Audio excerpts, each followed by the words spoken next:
to Smart Talk. This is a weekly series produced by Beyond Belief Sobriety, a podcast that explores topics of interest to people who seek or who have found a secular path to recovery from addictions and problem behaviors of all kinds. Smart Talk focuses specifically on the tools and people of smart recovery.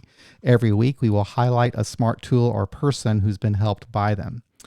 My name is John Sheldon. I'm the host of the Beyond Belief Sobriety podcast, and I'm a person in long-term recovery from alcohol use disorder with over 30 years of sobriety. I'm a certified peer support specialist in the state of Missouri, and I've completed the training to become a certified meeting facilitator for SMART. Arthur Schenker over here is my co-host. He is the National Outreach Liaison for Smart Recovery and a certified meeting facilitator. Arthur has successfully utilized SMART as a program as part of his recovery from addictive substances, and he's got a long history with the organization and is as knowledgeable about it as anybody I know. And today we have a guest, Dr. Joe Gerstein, who, and I will borrow from actually the SMART website to introduce him. And please, Joe, add anything if I miss here. But Dr. Gerstein is a retired clinical assistant professor of medicine from Harvard Medical School, who introduced rational recovery into the greater Boston area before becoming the founding president in 1994 of a new nonprofit entity that was then called Alcohol and Drug Abuse Self-Help Network, doing business as Smart Recovery. He is responsible for the widespread penetration into the Massachusetts medical community of Smart Recovery, and he's personally facilitated over 3,000 Smart Recovery meetings, almost 800 of which are held in prisons. He has also invented the tools currently used in the program and is responsible for introducing SMART into other countries such as the United Kingdom, Australia, Uzbekistan, Vietnam, and South Africa. So welcome aboard, Joe. It's so nice to have you here. Okay, great to be here. And Arthur, good to see you again. Thank you. It's good to always be here. I need to ask you, Joe, and I hope you don't mind if I call you Joe. I wasn't thinking. Sure. Did you have a chance to see the episode or listen to the episode with Dr. Volpicelli last night? I know you're having some problems. I just started it this morning, but I had to go on my call with the Moscow. I will finish it up this afternoon. I have some idea of what he has done in the past and what his philosophy is, but I would like to see the whole episode probably before commenting on it. Okay, that's cool. Yeah, he's a really nice guy and very knowledgeable. I knew nothing of his background. I'm sure that you did, obviously, but I knew nothing about him, and it kind of blew me away that he was the guy who kind of discovered naltrexone as being useful for alcohol use disorder. It was pretty interesting to talk to him. Yeah, so really an interesting conversation. So it's become a very important drug, both for alcohol and opioid addiction. Yeah. Mm-hmm. Yeah. And he says it's really underutilized now too, which I can believe. So Arthur, what's new with you? Nothing in the last few days. We had a good show last week, and it's always good being on anything with Joe. There's many times that Joe and I actually together run certain meetings, and really, it's funny because Joe, having that clinical background, is able to really delve into those clinical areas, and me, I'm just an ordinary neophyte who doesn't really know that much, just some experience. And I'm below the neophyte level even. Joe, it's funny because when Joe and I talk, it's like, and we're together. So I've got 31 years or 32 years into this. And I always come back with, well, I've only got 29, so I still have a lot to learn. Yeah. So but the two of us together, I think, really team up well. And it's so good to be on a show like this because we can compare, I think, with you notes that in the ways we approach different things. And that's the bottom line. I learned a lot from Arthur, his experience and his insight as a very successful business person and so forth. And I think a lot of his father's capacities as a very famous lawyer have rubbed off on him. Oh. So he's very good at an insight into other things that are going on in the meeting, that some of which I have missed. So it's a useful collaboration. Cool. So you guys actually do meetings together then, or have? Yes. Okay. And do. Okay.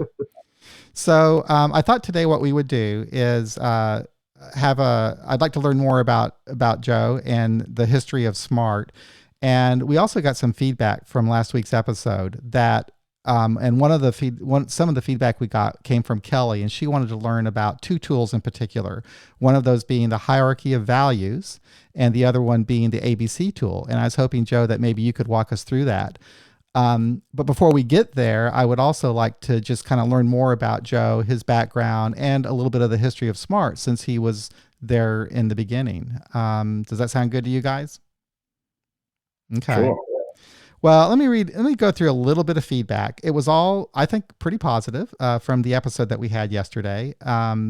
I got, of course, Kelly S. She said that she would like to learn more about the SMART tools, specifically the ABC tool and hierarchy of values. But she says she's also interested in learning about post-acute withdrawal syndrome. And I don't know anything about that. I don't know if you guys are conversant in that or not. But she's somewhat interested in that. And then we got just a comment from El Bilo, who was looking forward to the series.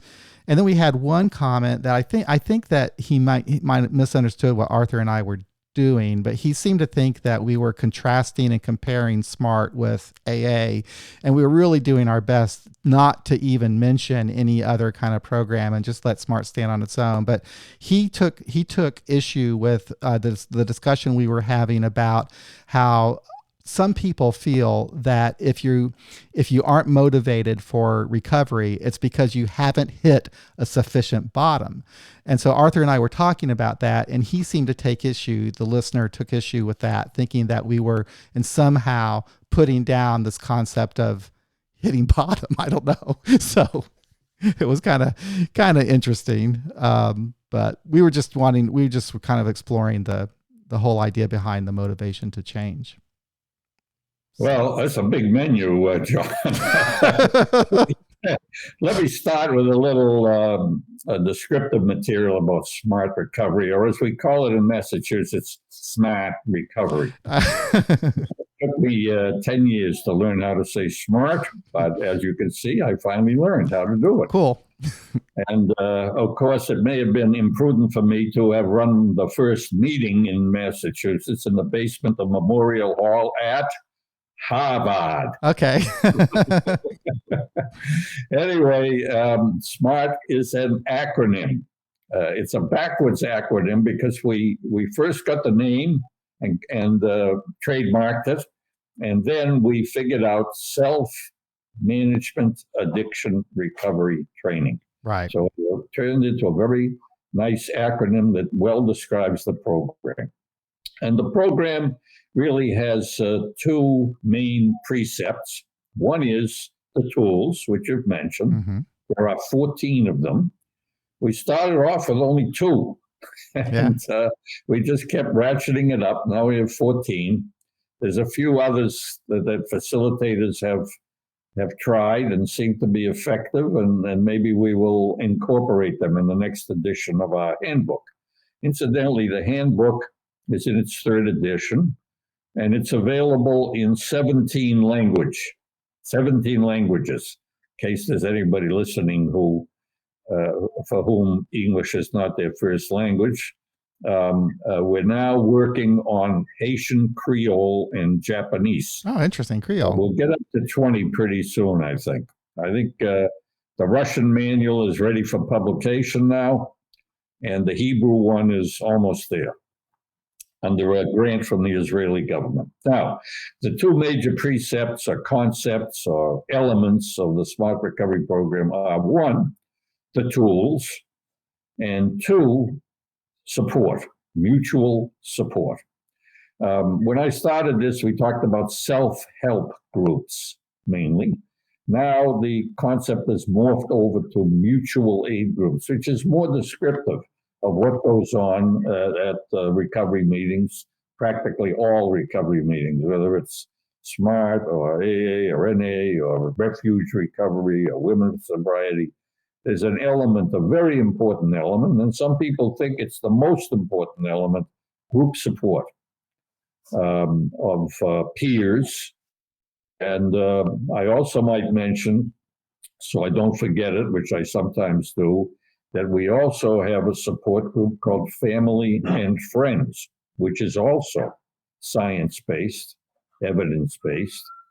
And when the plague hit, we had about 140 meetings, but obviously that's been truncated a bit. Many of them have gone online, but there are meetings available 7 days a week online on our website, smartrecovery.org.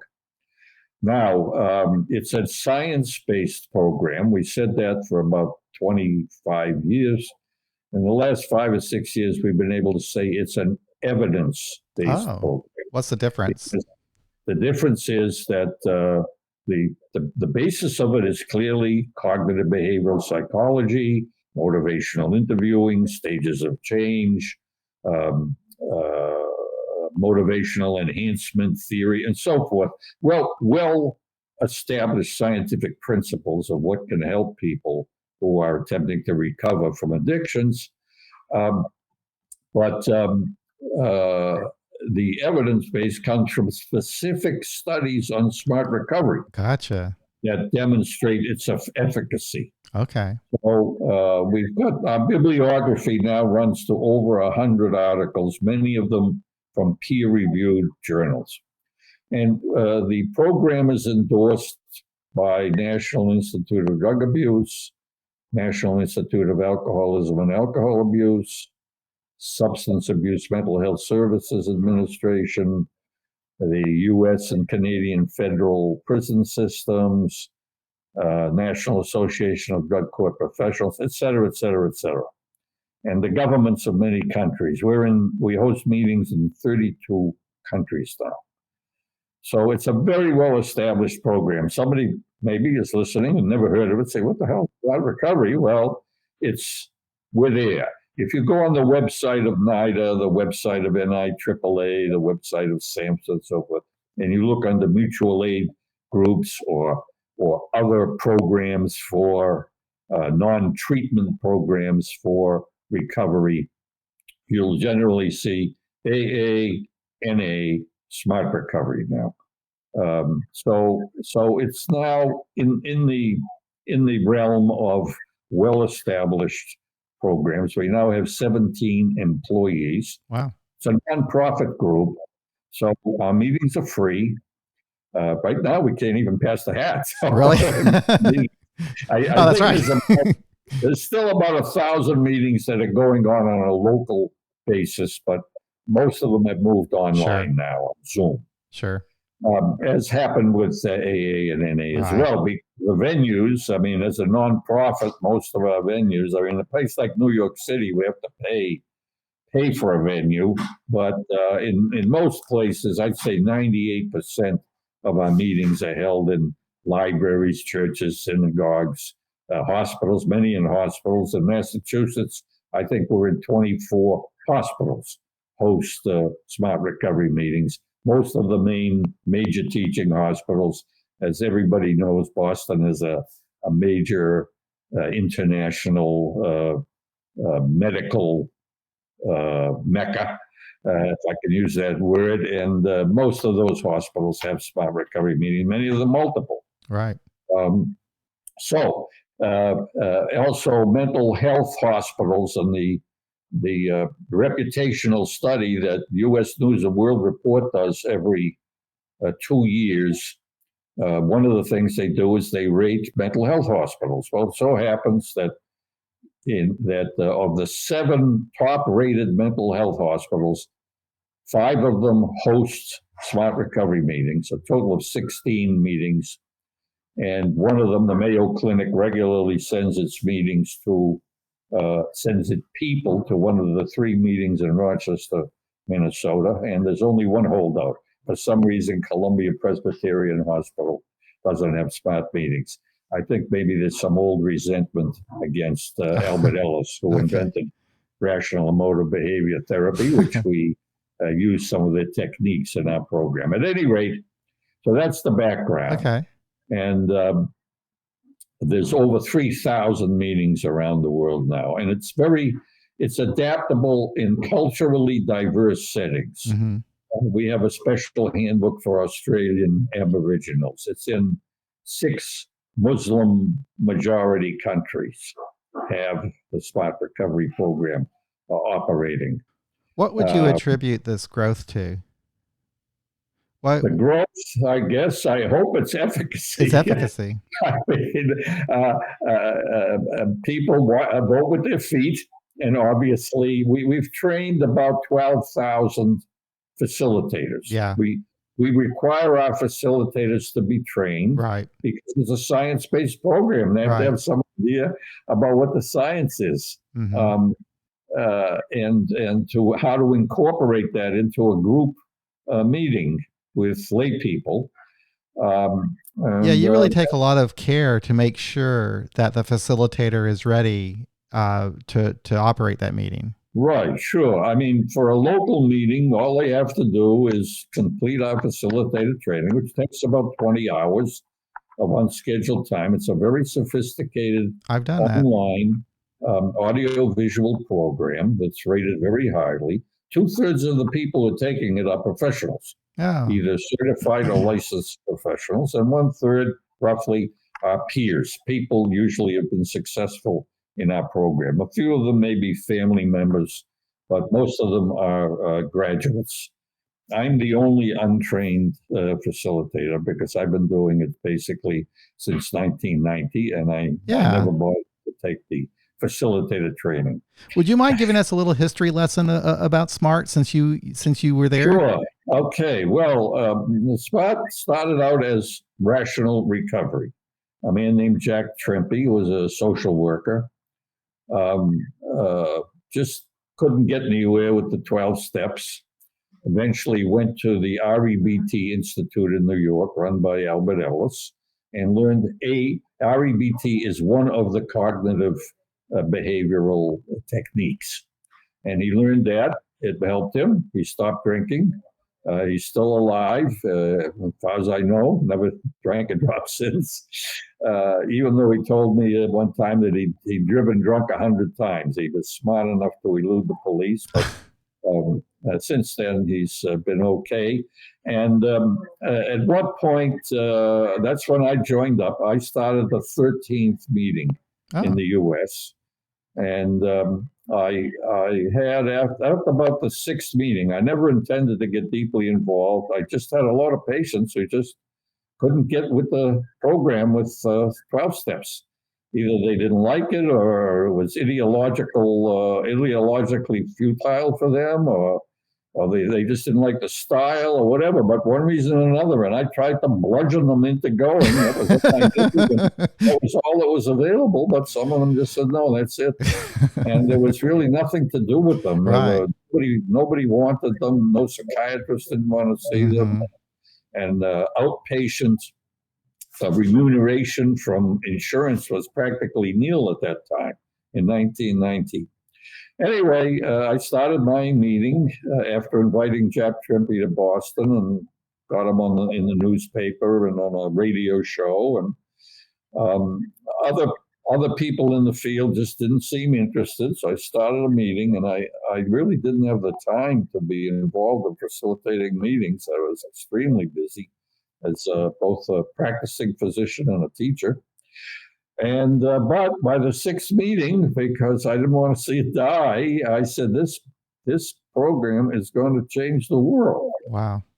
Now, I didn't say that out loud. I just thought you were thinking it, yeah. If I said, I'd probably be taken away to a mental institution. There were probably 10,000 or 20,000 AA and NA meetings around the world. Yep. We were sitting there in the basement of Memorial Hall at Harvard, and here was my fantasy, really. What? It happened. And I was right in predicting it. It's a very powerful methodology for some people, like AA and NA. It's not for everybody. Right. Bill W. acknowledged that very clearly. He said, hey, we don't have any monopoly on how to get over alcoholism. That's what he was I think taught. it would be devastating if there was if there was an insistence that there was only one way to find recovery. Right. It would be terrible. Yeah. So now there's a fair number, but I mean, they're oriented along, for instance, there's a life ring that's also a cognitive That's behavioral right. approach. And then you have refuge recovery and Dharma recovery, which are sort of Buddhistic approaches, although they're not specifically religious necessarily. But we use meditative techniques too. They don't have any copyright on that. Right. Because that's a science-based technique. I happened to train with Herb Benson, who's become the guru of meditation. Herb worked first with the Hare Krishnas and did it at night at Harvard Medical School because he was afraid that people would see them coming and going. And but he's now the Goldenberg Professor of Medicine at Harvard. So guess what? He found out that meditation was a real thing. Interesting. Its own physiologic responses. And we know now that it can produce more gray matter in certain areas of the brain. So it's a perfectly legitimate, scientifically based concept. Right. It was started, and SMART has always been a partnership between professionals and lay people. And it still is, although it started with, I think the first board had 9 professionals. Now, I'm not an addiction specialist. Right. I was a primary care internist and pain management specialist, but I did it on my own. I didn't, there was no training for pain management when I started it. And almost all the other people, either social workers or psychologists or whatever, and 2 lay people, 2 peers. That was the first board. Now the board, I think, has like 15 members, and only 3 of them are professionals. Oh, okay. So, so it still is a partnership, and it really has to be, because we have to know as science changes how to integrate that into our program if something useful arises in the scientific literature. Do you see anything on the horizon that might be coming, a change that might be coming? Well, I mean, meditation is now a major element. I think when I take a poll in meetings, about 60-70% of people are using meditative techniques. So that's very positive. And of course, the introduction and now almost universality of medication-assisted treatment for opioid addiction is taken the forefront. SMART Recovery has always had a policy that prescribed FDA-approved medications for the addiction or for co-occurring disorders, we're totally congenial to. That's science. I mean, as everybody knows now, the FDA goes through a very grueling process before a drug gets on the market. Right. It has to demonstrate efficacy and very modest toxicity in order to get into that realm. And once they're in, we don't have any problem as long as they're appropriately prescribed. And we leave that to the participant and his or her physician or prescriber. Absolutely. I think it's important, Joe, to point out that as facilitators are in a facilitated meeting, that we are very careful not to basically say, here's what we think you should be taking. And you just touched on that, and I think maybe expand on that a little bit more, because we don't want anybody to get the wrong idea that we sit there and say, well, maybe you should be taking this or you should be taking this. Yeah. It is between the doctor and his patient. Well, we say clearly we're not doing therapy. Now, when I run a SMART Recovery meeting, I think a lot of people are aware I'm a physician, but I'm a SMART Recovery facilitator. I'm not doing a treatment group. And I'm using the SMART Recovery tools and applying them, helping people apply them to their own situation. In terms of advice, we don't give advice. We use a very important technique, maybe the most important discovery in the last 40 years in addiction, is called motivational interviewing, where the participants or the facilitator, when it's used in groups, it's become standard now, not just in addiction treatment, but in all of psychiatry and psychology, and it's even taught in medical schools now, in order to help people make decisions about whether to take drugs or something like that. So it's a tool for decision making, and it's a technique that we use in our meetings. We don't tell people what to do. We may make suggestions or give them options or suggest options and so forth, but we don't say you ought to do this or you ought to do that or you ought to do what I did to get over my recovery. And so it's a very important technique, and it's fundamental. It's part of the ethos, part of the DNA of smart recovery. Yeah. Well, thank you. Even though the motivational interviewing is not, you would not necessarily find that in our list of tools. We find that is probably one of the best, as Joe said, techniques or tools we have to actually use. But there's one other thing that goes along with motivational interviewing. And I want Joe to touch on this too, because if you don't know the right questions to ask, you're not going to get anywhere. And so it takes one other element. It's called either empathic, active, or reflective listening. Yeah. And that's part of the training also. Yeah, it's very critical to, and there are certain steps that a facilitator should take when someone brings up an issue. And one of them is, Arthur points out, is empathic and attentive listening to what the person says. Make sure that you understand what they are looking for or what they're talking about and so forth, rather than just glibly assuming that you understand what they mean. Words are not always precise, and it's important to make sure that it's clear, you clarify.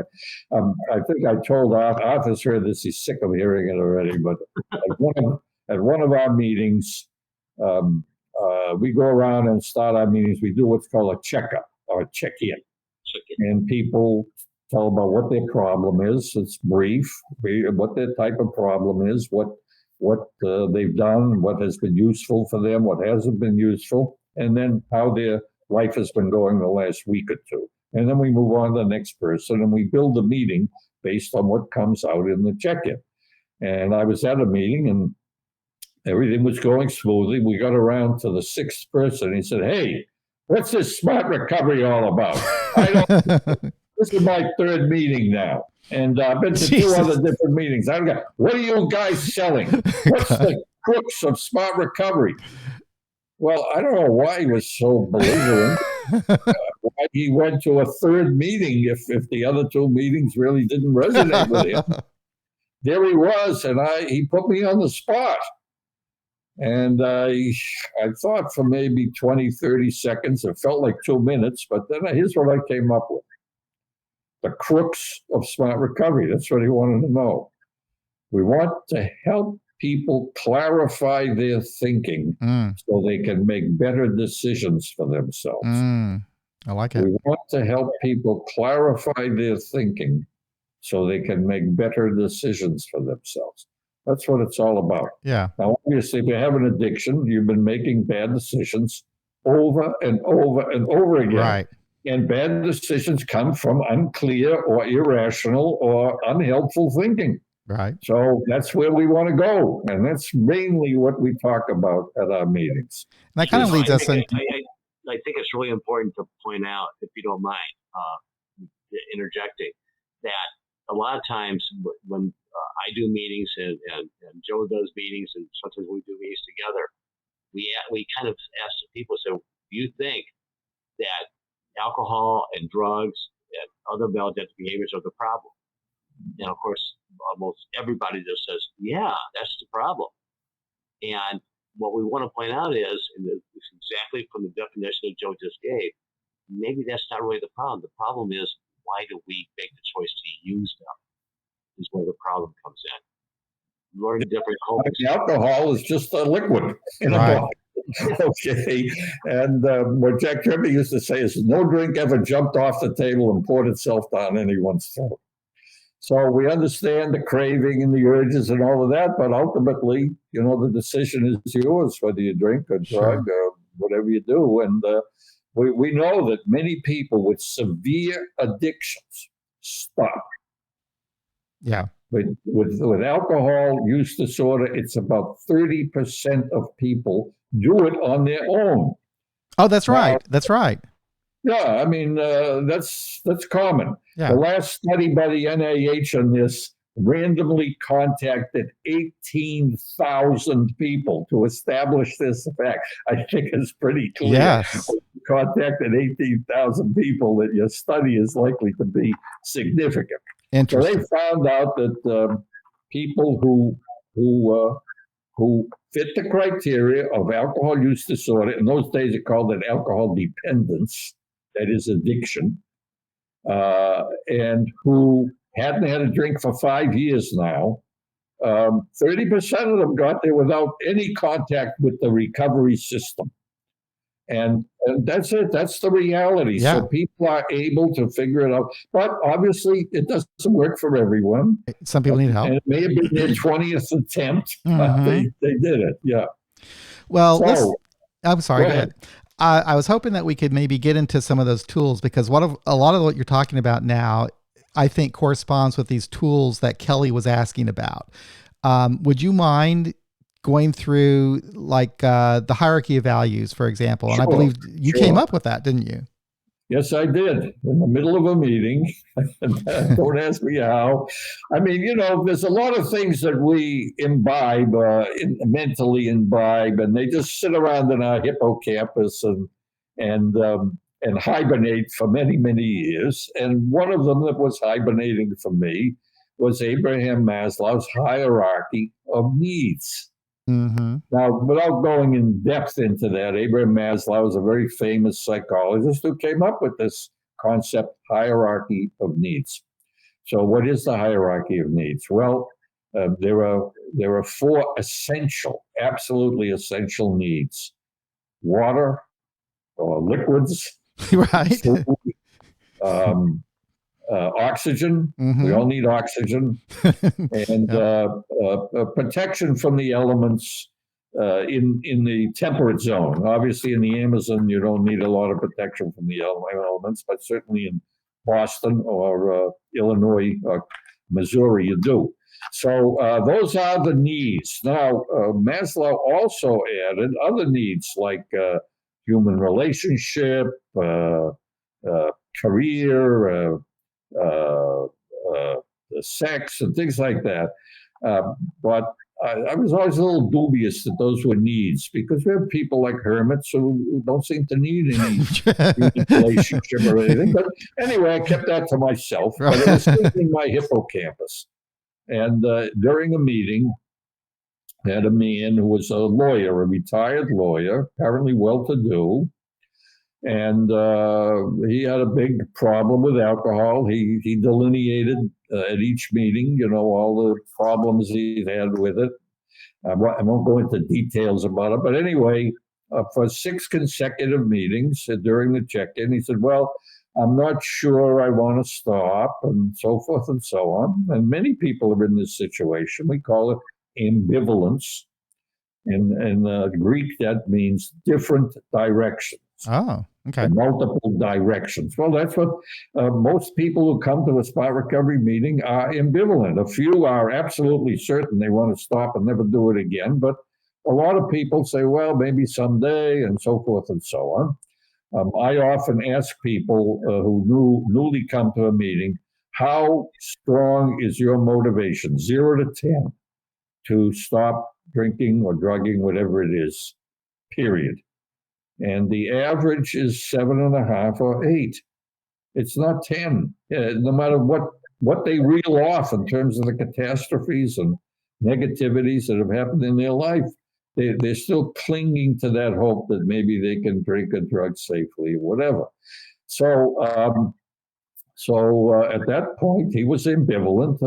But by the 6th meeting, or the 5th meeting, I guess, by the 5th meeting, when he went through that again, I could see the people in the group were uncomfortable. They were kind of twisting around their seats, rolling their eyes. And, it was almost a visual demonstration of what the hell is the matter with this guy? Why doesn't he commit to stopping? So I was afraid someone was going to say something, which we don't tell people to do. So it just sprung into my head. I said, look, would you mind if we do a hierarchy of values? Now, I don't know why it took me 15 or 18 years to figure that out, that values are an important element. A violation of your values is an important element in motivating you to stop drinking and drugging, but it didn't. And now, at this moment, it sprung into my head. So I wrote on the whiteboard, hierarchy of values, 1, 2, 3, 4, 5, 6. So I said, go ahead. So he said, well, number 1, wife. Okay. Number 2, sisters, very close to his sisters. He had told us they always lived in the same area, and they were all in each other's house. They did everything together. 3, kids. He had 2 grown sons. 4, health. His doctor had told him his liver tests were abnormal. 5, trips to Italy. He loved trips to Italy. He went every year for 2 weeks. He loved it. Now, he had it all set up. He had all the reservations made. He canceled them and had to pay a penalty, 20% penalty, because what good is a trip to Italy if you can't have a glass of wine with dinner? Now, I won't go on to several other reasons he had for coming to a smart recovery group, but I said, well, wait a minute. Where does alcohol fit in here? He said, alcohol isn't a value. He's a lawyer, after all. I said, well, what about access to alcohol? He said, no, I don't think so. Well, that's it. We just dropped it there, went on with the meeting. The next week, we went around, did the check-in, got to him. He said, I've decided to stop drinking. Now, what I had done when he argued with me that access to alcohol wasn't really a value, I went down his list. I said, well, what does your wife think about the alcohol? She hates it, begs me to stop. Wow. How about your sisters? Ditto. How about your sons? Yeah, they always arguing with me about it. How about your doctor? Well, that's very clear. How about your favorite thing? Trip to Italy. They said, yeah, I canceled the trip. Jeez. So think about it. It's pretty obvious that access to alcohol trumps all his important, crucial values of his life. Wow. Yeah. And there it was, staring him right in the face. He could not deny it. It was very graphic. It was on the whiteboard for everybody to see how crazy and destructive was his persistence at wanting to drink. Now, clearly, he got a lot out of it. He had a good time. Sure. And everybody else was in conflict with it. Everything else in his life that was important was and I guess he had a week to mull that over. He said, okay, I get it. I can't deny it. So this is the amazing thing about hierarchy for value. I'm telling you the punchline. I don't know if this lady is still listening, which is a mistake because the punchline comes when people don't realize what it's going to be. It's as one facilitator said to me, well, that's just a gimmick. I said, yeah, it's just a gimmick, but it's a positive gimmick. Yeah. I'm not playing a joke on someone. I'm not doing a gotcha. This is their life. And this is so important, an insight that is so critical to them is to understand that all their cherished values are being corrupted by their addiction. And they've been ignoring it or denying it or eluding it. So that's it. Now, in doing hundreds of these, almost no one. Now, here's the important thing. If people are resolute about stopping, they put abstinence in there or sobriety. Okay. Right at the top, because they know if that isn't achieved, everything else is going to fall apart again. But the 98% of people never mention who are ambivalent. Now, if you do it on somebody who is a 10 in motivation to stop, they will say, number one, abstinence or sobriety or something like that. So it's a bit of a very powerful tool for us. I don't know why it took me so long to figure this out. It's evident. It's so evident in everything that we do and in every definition of addiction that you neglect your work, you neglect your family, you neglect this, you neglect that. Makes total sense. I was getting chills just thinking about it. On getting the drug and using the drug and paying for the drug and all the criminal activity that goes along with it, and yet somehow I didn't figure that out. Yeah. And what's really significant too is when Joe was talking about that motivation and wanting to make changes, and this person says 7.5 or 8, even 9.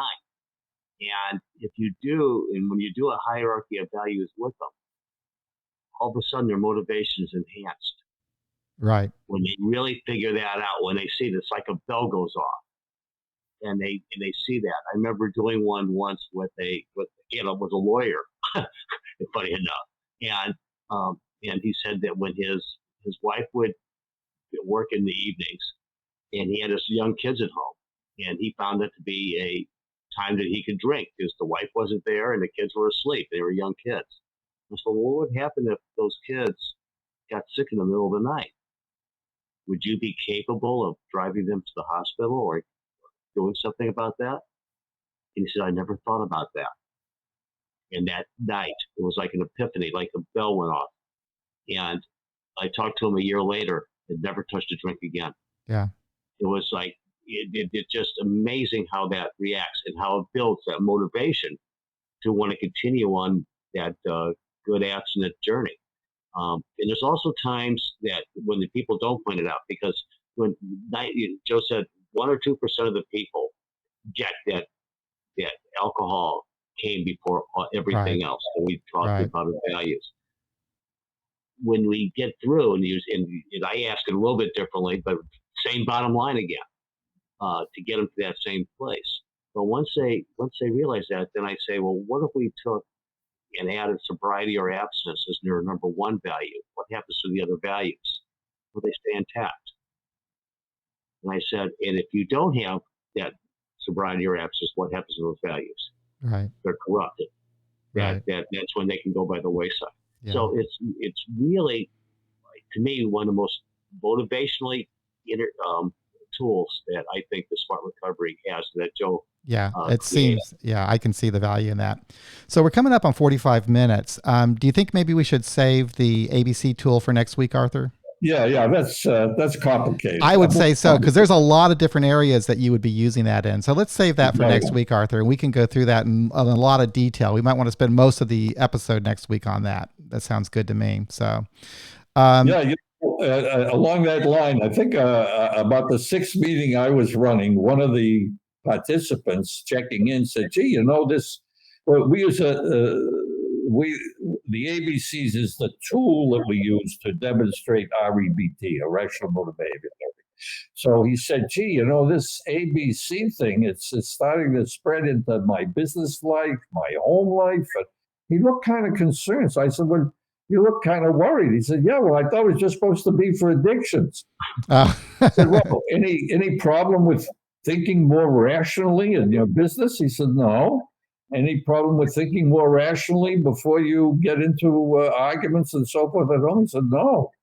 I said, "Well, okay, stop worrying about it."